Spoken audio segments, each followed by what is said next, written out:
dalawang bagyong magkasunod po, ma'am? Opo.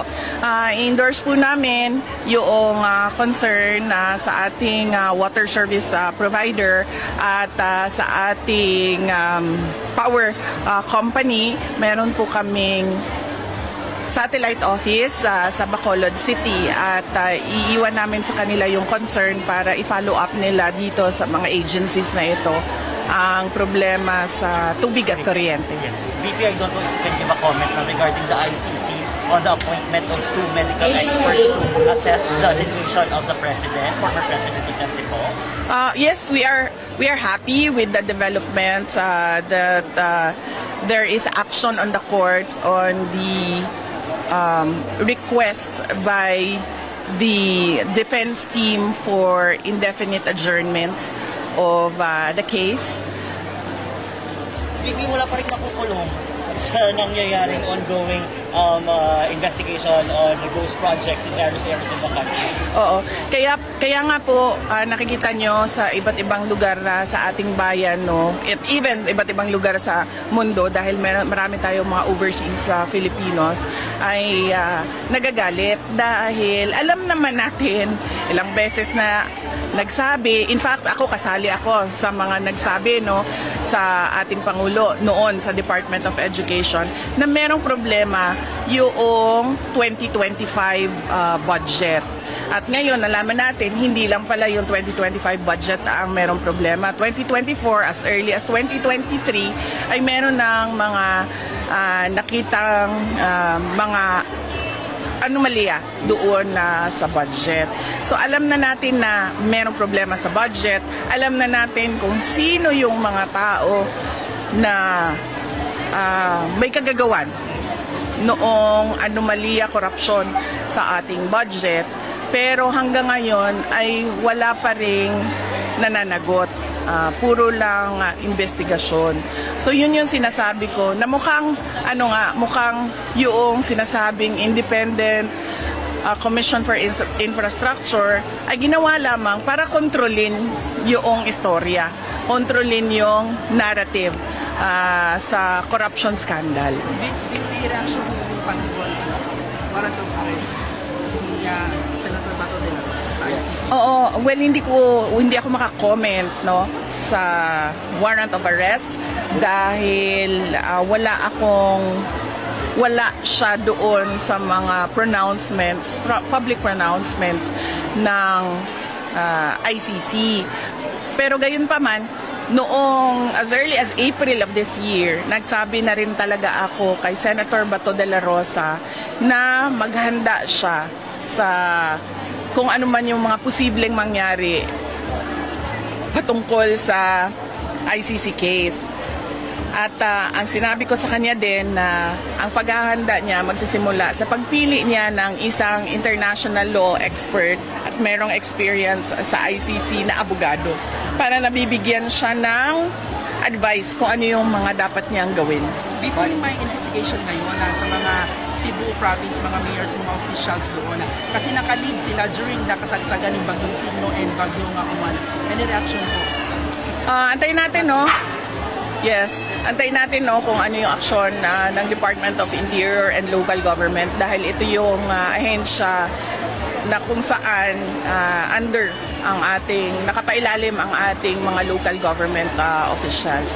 So dapat meron silang saktong sagot, no, kung bakit wala sila doon sa kanilang area of responsibility noong panahon ng bagyo. Lalo pati pag ikaw ay governor or mayor, ikaw yung local chief executive. Ibig sabihin nun, ikaw yung head ng disaster council. So kasama doon sa trabaho mo yung paghahanda ng disaster council at kung ano man yung response. Yes, sir. Vice, yung reaction ng grupo nito, yung pagtuwa ka Senator Bato, what is your reaction regarding to that? Yung reaction ng grupo natin, PDP Laban, what is the reaction about our decision? Yung sa warrant of arrest kay Senator Bato de la Rosa, hindi kasi po ako member ng PDP Laban, so hindi ko alam kung ano yung aksyon ng partido ng PDP, pero noong narinig ko yung chismis na ganun nga at may lumabas sa balita na meron tayong mga opisyal dito sa ating bayan na nagsasabi na merong warrant of arrest ay minessage ko siya at nakausap ko ang kanyang anak, nakausap ko si Maki De La Rosa at sinabi ko kay Maki na kung interesado man na si Senator Bato De La Rosa ng abogado ay meron akong marirecommend sa kanya na isang British counsel doon based sa England, yung international law expert. VP, sabi ni Ramon Tulfo na financier daw kayo ni Kongkolong at ni Chavit Singson sa disabilitation plan sa government and reaction. Kasi yung mga ganyan na kung napapansin nyo, ako ay hindi talaga ako nagbibigay ng mga aligasyon kung wala akong ebidensya, no? So, yung mga ganyan, kapag meron kang aligasyon, wala kang ebidensya, ang tawag dyan ay chismis o ang tawag sa iyo ay chismosa. VP, sabi din ng Akbayan Party List na nagsubmit na sila sa Office of the Ombudsman ng request sa SALN ng Presidente at Vice President. Are you willing to disclose your SALN, VP?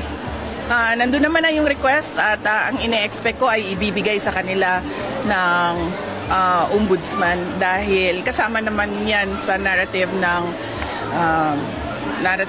mga yellow, ng mga pink, ng Akbayan, ng Makabayan at ng Marcos administration yung paghahabol sa akin. In fact, doon sa impeachment complaint, makikita nyo na isa doon sa articles of impeachment ay ang aking SALN.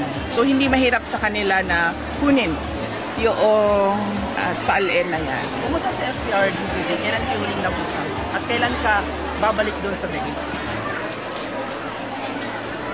Last week hindi ko lang, basta before dumating ang nagkausap kami pagkatapos ng bagyong Tino, bago dumating ang bagyong Uwan. Nagkausap kami dahil binigyan ko siya ng update doon sa mga epekto ni bagyong Tino at ang pagbisita ko sa Hague ay wala pang petsa. Ang nandun ngayon sa Hague ay ang aking kapatid, ang aming kuya, si Congressman Pulong Duterte.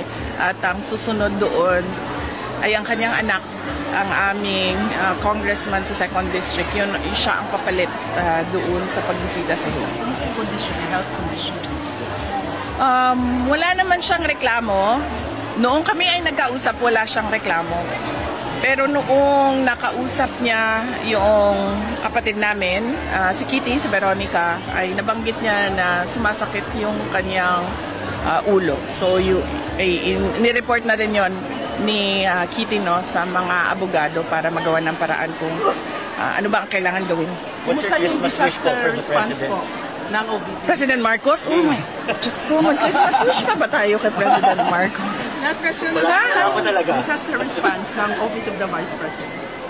Disaster response. Yes. Pahiram ako ng listahan mo, Doc Chris. Dito, On the lighter side. yung disaster response ng Office of the Vice President. Meron po kaming satellite office sa Panay and Negros Islands. At sila po yung unang nagresponde dito sa Negros Occidental.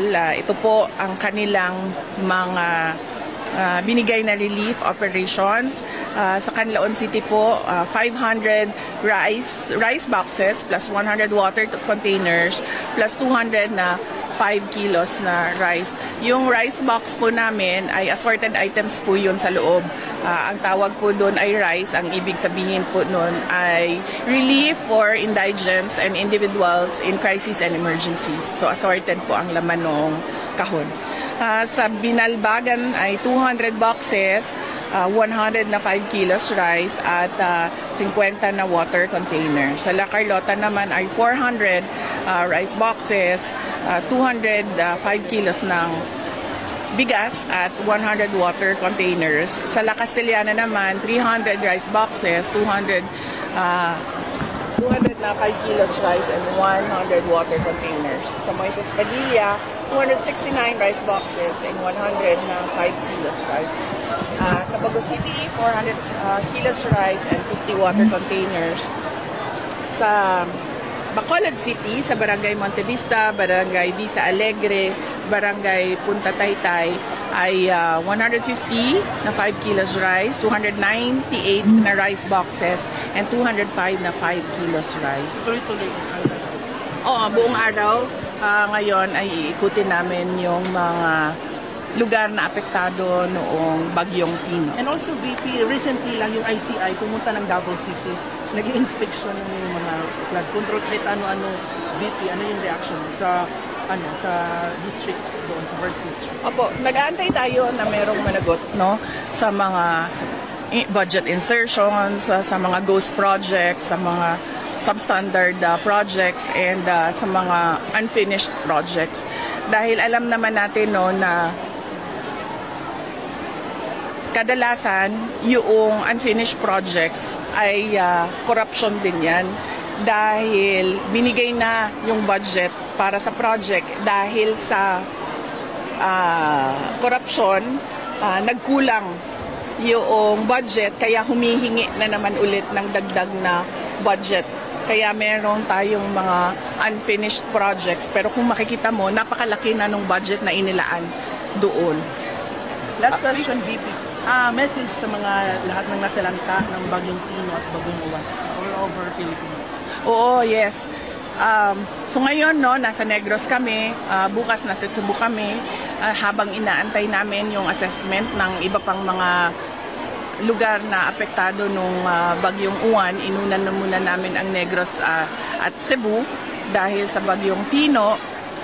Kanina, kung narinig ninyo, ay inisa-isa ko sa mga tao. Pinasagot ko sa kanila kung ano ba yung mga kailangan natin na paghanda sa panahon ng lalong-lalo na ng pagbaha at bagyo. Dahil yun yung pinakamadalas na disaster sa ating iba't ibang lugar sa bansa. So nakita ninyo na inisa-isa namin sa mga tao. Ano ba yung unang gagawin natin? Una, magdasal. Pangalawa, ayusin ang ating mga gamit. Pangatlo, alamin natin na saan ang ating mga evacuation center. Ihanda ang ating mga gamot, ang cellphone, ang power bank. At kanina may natutunan ako, kailangan merong load. Dahil mahirap na meron tayong cellphone, hindi naman tayo makapagtawag or makapag-text o wala tayong data para tumawag sa ibang tao para humingi ng tulong o magbigay man lang ng update kung anong nangyayari sa atin. So yun, iniisa-isa ko sa mga tao at pinapaalala ko sa kanila na at ini-illustrate ko sa kanila ano ba ang nangyayari kapag nagpapanik tayo kasi hindi natin alam kung anong gagawin natin. Kaya napaka-importante na alam ng mga tao isa-isa kung ano yung listahan na mga dapat nilang gawin para hindi sila magpanik. VP, follow-up ko Malacanang Defense First Lady Lisa Marcos's book launch concert events during Tino Onslaught last week. Hindi po ito pagsusuot ng costume tulad ng Snow White para mag-party-party. Hindi naman ito sagot eh. Hindi ito sagot doon sa tanong kung bakit merong mga party sa panahon na binabaha yung ating mga kababayan. Hindi na pwede ngayon sa atin na hindi sinasagot yung tanong. Dapat kung kapag tinanong ang Office of the President o ang Palace at sinabihan sila na kailangan nyo sumagot, dapat kailangan nilang sumagot ng maayos kung ano ba yung kanilang explanation. Hindi na pwede ngayong panahon na ito na aatake ka ng ibang tao para lang makalimutan kung ano ba yung totoong issue. Vice, reaction mo for your survey, for latest survey, tumaas agad at bumaba. What is your reaction? Well, patuloy pa rin.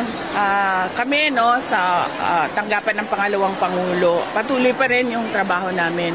Kung ano yung sinabi namin doon sa mga kababayan natin na ito yung mga projects namin, patuloy pa rin yon na gagawin ng Office of the Vice President.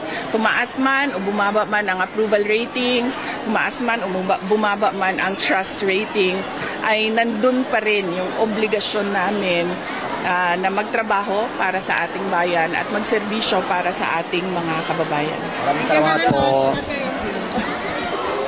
Tapos dito na. Papis dyan na. Thank you. Bye-bye.